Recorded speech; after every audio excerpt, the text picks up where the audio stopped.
Wo wurden denn dann die Filme kopiert? Das ist eine gute Sache, und zwar, wir haben die Filme in der DDR kopieren lassen. Aber nur die Schwarz-Weißen, oder? Die Schwarz-Weiß-Filme, ja. Schwarz-Weiß war ja unser Hauptgeschäft. Wie ist denn das zustande gekommen? Weil so selbstverständlich ist das ja nicht eigentlich. Naja, ich bin ein Mann, wusste, die DEFA stellt gute Märchenfilme her. Dann habe ich schon mal gefragt, kann man diese Märchenfilme auch auf Super 8 herausbringen, und wir würden die bei Ihnen kopieren lassen. Das wäre eine Dienstleistung, und da gab es eine Firma, das nannte sich DEFA Außenhandel, die hat die Filmindustrie vertreten. DEFA Außenhandel war immer so aufgebaut, da gab es einen Geschäftsführer, der die Geschäfte gemacht hat, und dann gab es einen von der Stasi, das war der Überwacher. Und die kamen auch ab und zu nach München, zu dritt, wobei der Stasi-Mann, wenn er da war, da sind wir ins Hofbräuhaus gegangen, da sind wir nach Schloss Linderhof. Die habe ich natürlich eingeladen, die hatten auch nicht so, weil sagen wir, die Gelder, dass die im gescheiten Hotel wohnen können. Insofern wurden die dann das kann man das ja sagen, von der Piccolo eingeladen, dass ich einen recht guten Kontakt hatte und auch beliebt war. Wie sind denn dann die Filme aus Ostdeutschland an Sie geliefert worden? Ich gehe mal davon aus, ohne Umverpackung, das haben Sie ja gemacht. Das haben wir gemacht. Wir hatten hier eine Kartonagenfabrik, die hat für uns die Kartonagen gemacht, und die kamen per Spedition in großen, sagen wir, in einer Art Containern. Wir haben die dann in München ausgepackt. Ja. Und auch ohne Tonspur, die haben Sie auch nachträglich aufbringen müssen, oder? Teilweise, sagen wir mal, Ton kam ja erst später, den haben wir dann in der Bavaria machen lassen. Ja. Das ist aber die zweite Geschichte dann. Ja, genau. Wie viel günstiger war denn so ein Film, der auf Orwo in der DDR gemacht wurde, im Vergleich zu einer westdeutschen Wir haben Kopie? teilweise auch Kodak-Material angeliefert. Nach Ostdeutschland? Aus Deutschland, ja. Ach was, Ja. das finde ich ja interessant. Okay.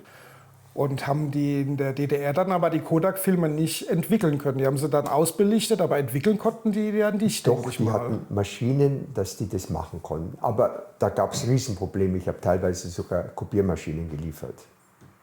Jetzt bin ich platt. Gab es da in dem Zusammenhang, ich meine, Transaktionen zwischen der DDR und der BRD waren mit Sicherheit nicht immer so ganz einfach. Gab es da auch dann Probleme? Nein, es gab ein paar Mal, das kann man durchaus sagen, dass ich angesprochen wurde, dass ich ein gern gesehener Gast bin und so. Und ob ich nicht ein bisschen mehr machen könnte. Dann habe ich ganz klar gesagt, Sie machen eine gute Arbeit, gar keine Frage, es sind gute Leute. Aber schauen Sie ja, dass ich für ein Land arbeite, Sie haben eine Währung, die ist nichts wert. Deshalb wollen Sie ja mit mir zusammenarbeiten, dass ich Ihnen Devisen bringe. Sie haben einen Pass, der hat nirgendwo auf der Welt, können Sie hinreisen, nur in ein paar Ländern. Und dann soll ich für Sie hier arbeiten. Und ich bin ein sehr vermögender Mann, habe ich gesagt. Wenn Sie mir 1000 D-Mark geben, das ist für mich Taschengeld. Und ich bin auch eigentlich auch für sehr, sehr hohe Summen unbestechlich. Also bitte, das möchte ich nicht mehr. Respektieren Sie mich so, wie ich bin. Wenn Sie das nicht wollen, ich kann auch meine Dienstleistung woanders machen lassen, nämlich bei den Geierwerken in Hamburg. Damit war das Gespräch zu Ende. Ich kannte dann die Leute, bin auch ab und zu mal eingeladen worden, aber wir haben nicht über Geschäfte, wir haben nur über Geschäfte gesprochen. Also Sie waren nicht bei den Geierwerken am Schluss, anstatt in... Nein, wir hatten so viel zu tun, dass die DEFA das nicht machen konnte. So sind wir zu den Geierwerken gekommen nach Hamburg. Die hatten dann auch für uns noch gearbeitet. Wer entschied denn bei dem Kopiervorgang, auf welches Material kopiert wurde? Weil es gab ja Kodak, Eastman, Fuji es gab ja ganz verschiedene so Filmmaterialien, auf die kopiert wurde. Grundsätzlich, wenn Orwo war, hat die DEFA das gehabt. Das Kodak-Material haben sie auch gehabt oder wir haben das anliefern lassen von Kodak. Ich dachte, Sie hätten viel bei der Bavaria kopieren lassen. Das ist ein späterer Zeitpunkt. Von welchem Zeitpunkt sprechen wir da? Ja, und irgendwann kam die Bavaria mal auf uns zu, hat gesagt, wir haben gehört und sehen ja überall Ihre Filme, wir möchten gerne für Sie kopieren, die Dienstleistungen für Sie erledigen. Dann haben wir ein Angebot bekommen von der Bavaria, das war jenseits von Gut und Böse. Und dann haben wir gesagt, so geht das nicht. Das sind ja die Preise, die wir von Ihnen bekommen, das sind ja unsere Verkaufspreise. Die Bavaria hat gesagt, ja, wir können Ihnen nur diesen Preis machen, weil wir nicht diese Massenkopiergeräte haben. Aber wenn Sie uns eine Summe X Millionen Meter abnehmen und sich verpflichten, die abzunehmen pro Jahr, dann würden wir Ihnen einen Preis machen, der wäre günstiger, wie der Preis, wir hatten auch noch in Frankreich kopieren lassen. Das war die DEFA, das war Geier und Eclair. Da würden wir alle drei unterbieten. Ja, und dann war die Olympiade in München.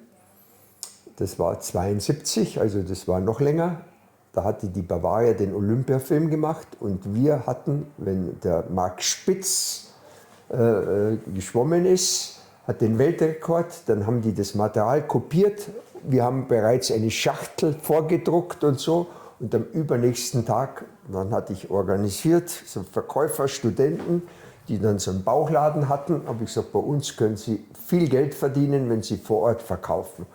Und heute hat Marc Spitz die Goldmedaille. 2 Tage später wurde die Olympiagelände angeboten, dank der Bavaria, weil die Nachtschichten gemacht haben. Da wurde dann auch die Szenen, die am wichtigsten sind, die haben die rausgeschnitten für uns und wir haben den Film dann rausgebracht auf Super 8. Wow. Das wissen viele Leute nicht, gell? Nee, ich kenne natürlich den Piccolo Ja. Gesamtdokumentationsfilm über die Münchner Olympiade. Und durch diese Olympiade hat die Bavaria damals auch, sagen wir mal, zuerst dachten wir, das ist ein junger Mann, ein bisschen ein Spinner, aber die haben ja diese Stückzahlen gesehen und so weiter und plötzlich war ich für die Bavaria ein wichtiger Mann. Aber das kommt später. Über wie viel Meter, wissen Sie noch, was das für eine Summe war, was die da gesagt haben? Das ist Kann ich Ihnen nicht mehr sagen, aber nur um eine Größenordnung zu geben, unser erfolgreichster Film war das Fußballspiel der Tiere, den werden Sie erkennen. Ich glaube, da haben wir insgesamt 300 oder 400.000 Stück verkauft. Und das war eine Riesensumme und die haben wir bei der Bavaria kopieren lassen. Ja, Das ist ein Film, den man heute noch sehen kann. Ja, ich habe den auch erst kürzlich gezeigt. Haben Sie? Ja, ich habe den in verschiedenen Ausführungen. Ja. Sogar, ja. Die Luxusversion in Koloraton, 45 Meter, aber auch so eine 17 Meter Schwarz-Weiß-Stummversion. Das ist klar, den habe ich auch. Bekamen Sie von den Kopierwerken auch mal Angebote, Material zu verwenden, das vielleicht günstiger war als sonst üblich, weil vielleicht das Verfallsdatum schon überschritten war oder sowas? Eigentlich nicht. Wir hatten einen festen Preis vereinbart und die Bavaria oder Geierwerke, die haben auch eine gute Qualität geliefert. Mhm. Und ich hatte ja damals schon, war einer der ersten, der Amerikaner hatte. Ich hatte die Universal, MGM und die Columbia. Wie hoch war denn die Auflage von so einem Super 8-Titel? Gab es da feste Auflagenhöhen? Oder? Ja, sagen wir so, wenn wir von einem Film nicht überzeugt waren, dann haben wir den gar nicht gekauft. Wobei wir nicht immer richtig lagen. Es gab viele Titel, von denen waren wir nicht überzeugt. Den hat ein Mitbewerber gekauft und der ist dann groß geworden. Wir haben aber auch Filme gekauft, von denen ich überzeugt war, die werden ein großes Geschäft machen und dann war das kein so großes Geschäft. Die haben wir dann eben günstiger damit, weil wir ja gleich so und so viel Tausend immer machen ließen. Wenn die nicht gingen, dann haben wir die preislich runtergesetzt und dann wurden die auch verkauft. Aber so, dass man sagt, es gab zuerst mal 2000 oder 3000 Kopien, das... Ja, wir hatten so und so viele Kunden. Wir hatten ungefähr, sagen wir mal, 1000 Kunden. Da wussten wir, jeder Kunde nimmt etwa zwischen 3 und 5 Stück ab. Da war immer die erste Auflage zwischen, sagen wir, 3.000 bis 5.000 Stück.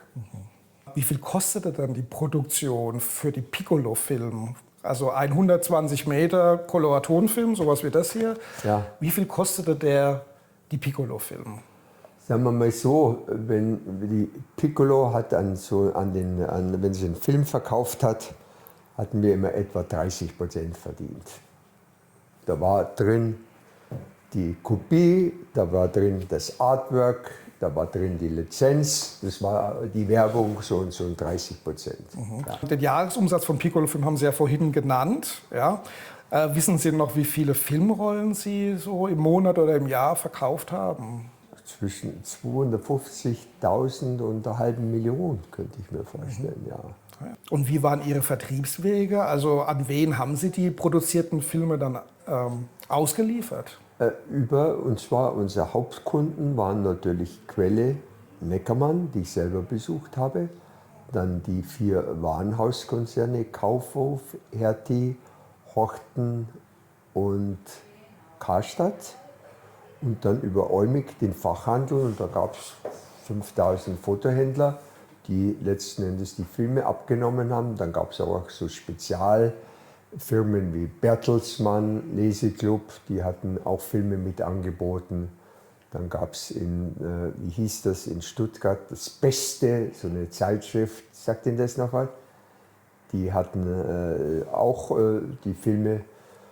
Dann haben wir so Promotions gemacht mit irgendwelchen Hundefilmen, so ein Futterhersteller, der hat die dann mit beigelegt und so weiter. Ja. Da haben wir uns immer was einfallen lassen, ja. Spannend. Piccolo-Film hatte auch eine kleine Anzahl von Fernsehproduktionen, Fernsehfilmen im Programm, zum Beispiel Der Seewolf oder Sandokan, der Tiger von Malaysia, ganz bekannt. Spannend finde ich, dass gerade diese TV-Produktion, wo man ja als damaliger Fernsehzuschauer schon davon ausgehen konnte, dass sie irgendwann mal wieder gezeigt werden, auf Super 8 veröffentlicht wurden und dann auch noch als Vierteiler. Das heißt, 4 120 Meter Rollen zu jeweils 150 €, also 600 € summa summarum für eine Stunde Film. Finde ich sehr spannend. Was machte Sie so sicher, dass gerade so ein Fernsehfilm auf Super 8 sich verkaufen lässt? Und zwar, wir waren ja damals schon sehr modern ausgerichtet. Wir hatten so eine kleine Marktforschungsabteilung. Ja. Und da haben wir immer durch irgendwelche Aussendungen so kleine Marktforschung gemacht. Besteht da Interesse, ja oder nein? Und dann hat unsere Marketingabteilung, wir hatten eine Abteilung, die das ganze Design und diese Werbung und alles gemacht hat, sagt, Mensch, die Befragung sagt hier, da besteht ein Interesse. Und dann waren auch Leute, die uns angeschrieben haben, welchen Film sollen wir bringen, was wäre interessant. Da haben wir sehr, sehr viele Zuschriften bekommen. Und wenn dann die Marketingabteilung gesagt, Mensch, das wäre Dings, die wollen das und das haben, da haben wir über unsere Kunden das erfahren, dann habe ich mich mit dem Produzenten in Verbindung gesetzt und habe gesagt, den Film möchte ich gerne kaufen. Ja. Was mir auch besonders ins Auge gefällt, ist, dass Sie bei der Piccolo-Film neben den kommerziell ausgerichteten populären Filmtiteln auch künstlerisch wertvolle Filme zum Kauf angeboten haben. Dazu haben Sie mit Atlas Film zusammengearbeitet und Klassiker des deutschen Films in hochwertigen Buchschatullen veröffentlicht. Also da habe ich jetzt wieder ein Beispiel dabei. Unter dem Titel... Oi, oi, oi, oi, oi, oi, das sieht ja toll aus. Ja, ja. Das sieht ja toll aus. Unter der Überschrift... Oi, oi, oi, das interessiert die Leute ja heute noch. Ja. Toll. Das haben wir gemacht. Das haben Sie gemacht. Quax, der Bruchpilot, der zerbrochene Krug, der Mann, der Sherlock Holmes war, der blaue Engel, eine Stadt sucht einen Mörder, die Nibelungen, Siegfrieds Tod, das Kabinett des Dr. Caligari, Nosferatu. Das habe ich eigentlich vergessen. Das sieht ja toll aus, was wir gemacht haben. Ja, Mensch. Das ist richtig. Das ist ja richtig professionell und hochwertig. Ja, ja, das ist ein richtiges Geschenk. Da steht ein Lehrauftrag auch dahinter. Ne? Also das ist ja Bildungsfilm. Ne? Ja. Okay. Da war ja auch dann die Friedrich-Wilhelm-Murnau-Stiftung zum Teil zumindest mit involviert. Können Sie sich noch erinnern, wie da die Zusammenarbeit entstanden ist? Ja, eigentlich relativ einfach. Wer ist der zuständige Mann dort? Du wurde angerufen. Ich habe an dem Film interessiert, machen wir Folgendes, das können wir am Telefon nicht machen, wann haben Sie Zeit? Ich komme bei Ihnen vorbei und dann sprechen wir hätten gerne die Rechte erworben. Ich bin ein Mann, der immer aktiv war. Aber wissen Sie nicht mehr, ob jetzt der Atlas-Film der Auslöser war oder die Piccolo-Film? Das war die Piccolo, mit Sicherheit. Wir waren immer unsere Filme, die Atlas, es gab natürlich einige Produzenten, die dann auch auf uns zugekommen sind, haben gesagt, Mensch, zum Beispiel der Dieter von Stein, sagt Ihnen das noch was? Der hat mit dem Carlo Ponti zusammengearbeitet. Das sagt mir was. Ja. Der sagt, Mensch, du, ich habe hier von Ponti einige Filme, Sophia Loren und so, die alten, hast du da Interesse? Es war aber dann mehr Video, als Video hochkam. Die Murnau-Stiftung war ja involviert. Wissen Sie noch, wurden die Filme dann bei Ihnen im Haus geschnitten oder hat es dann die Murnau-Stiftung gemacht? Das haben wir gemacht, Okay. Wahrscheinlich mussten wir, aber das kann ich mir vorstellen, weil die haben ja auch Wert gelegt, das ist ja Kulturgut, was wir da machen, dass die den Film noch vorher begutachtet haben oder die waren beim Schnitt dabei. Das kann durchaus so sein. Ja. Sie wissen aber wahrscheinlich nicht mehr, ob die sich gut verkauft haben oder nicht. Das ist schwierig nachzuvollziehen. Wenn wir die gebracht haben und dann haben wir die ja nicht auf einmal gebracht, dann haben wir den ersten und zweiten herausgebracht und haben gesehen, das läuft. Insofern sind die sicherlich, will nicht sagen überragend, aber die sind gegangen. Somit haben wir die ganze Palette, die wir ja haben wollten, bedient. Daneben hatten Sie aber auch das totale Kontrastprogramm im Angebot, neben einer recht großen Auswahl an Soft-Erotik-Titeln. Soft-Erotik, ja. Ja. Was wir nie gemacht haben, ich hätte viel Geld verdienen können mit Porno. Ich war der Erste, der an solche Titel rangegangen sind, aber da bin ich zu katholisch erzogen worden. Und sage, dieses Geld, das soll wer anders verdienen. Ich hätte damals sicherlich sehr reich werden können. A, weil ich den Vertrieb hatte. B, ich kannte die ganzen Quellen, wusste, wo man was kopiert und wusste auch die ganzen Abnehmer und hatten ja viele Anfragen. Auch Beate Uhse hat ja von uns diese kleinen Projektoren gekauft. War mit der Uhse befreundet, bin ein paar Mal da oben gewesen in Norddeutschland, da hatte die ja ihren Hauptsitz. Ja. Ja, das war jetzt auch schon eine Frage. Nee, das war das Einzige, was wir nicht gemacht haben. Sie haben auch ein paar Horrorfilme rausgebracht auf Super 8.